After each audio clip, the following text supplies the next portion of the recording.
செல்லக்குட்டீஸ் எல்லாருக்கும் சிறப்பான மாலை வணக்கம். தற்பொழுது 10, 11, 12ஆம் வகுப்பு சப்ளிமெண்ட்ரி எக்ஸாம், அதாவது துணைத் தேர்வு எழுதியிருக்கக்கூடிய மாணவ செல்வங்களின் விடைத்தாள் திருத்தம் பேப்பர் கரெக்ஷனை குறித்து தான் நம்ம பார்க்க போகிறோம்.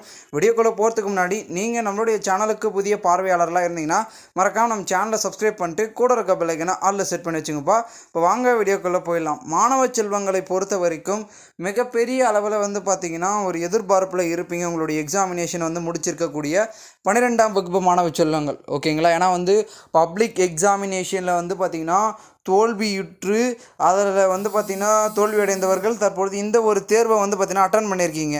இந்த ஒரு சூழ்நிலையில் மாணவ செல்வங்கள் பார்த்திங்கன்னா மிகப்பெரிய அளவில் பார்த்திங்கன்னா பேசும் பொருளாக இருந்துகிட்ருக்கு உங்களுடைய எக்ஸாமினேஷன். ஏன்னா எதிர்பார்ப்பில் இருக்கீங்க எல்லாருமே, நம்ம பாஸ் ஆகணும், அதிக மார்க் எடுக்கணும் அப்படின்றதுக்காக.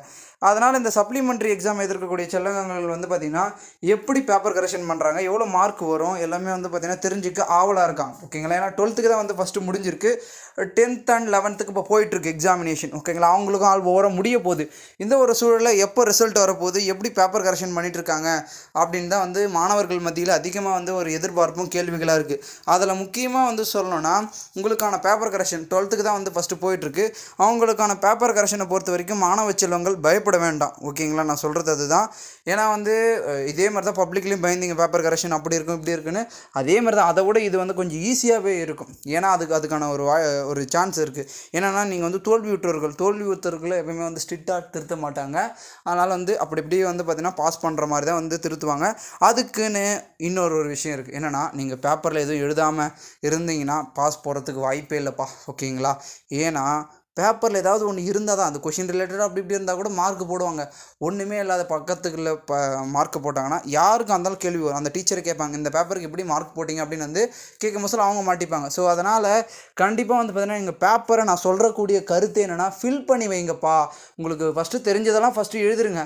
தெரியாத கொஷின்ஸை லாஸ்ட்டாக நீங்களுடைய ஓன் கண்டென்ட், நீங்கள் அந்த கொஷினை பற்றி உங்களுடைய கிளாஸில் நடத்துந்தோ இல்லை உங்களுக்கு அதை பற்றி என்ன தெரியுமோ அதை நீங்கள் எழுதி வச்சுருந்தீங்கன்னா ஒரு சில மார்க் அது போகிறதுக்கு வாய்ப்பு இருக்குது, ஓகேங்களா? அதுதான் நம்ம எழுதக்கூடிய ஒரு முக்கியமான ஒரு தருணமே.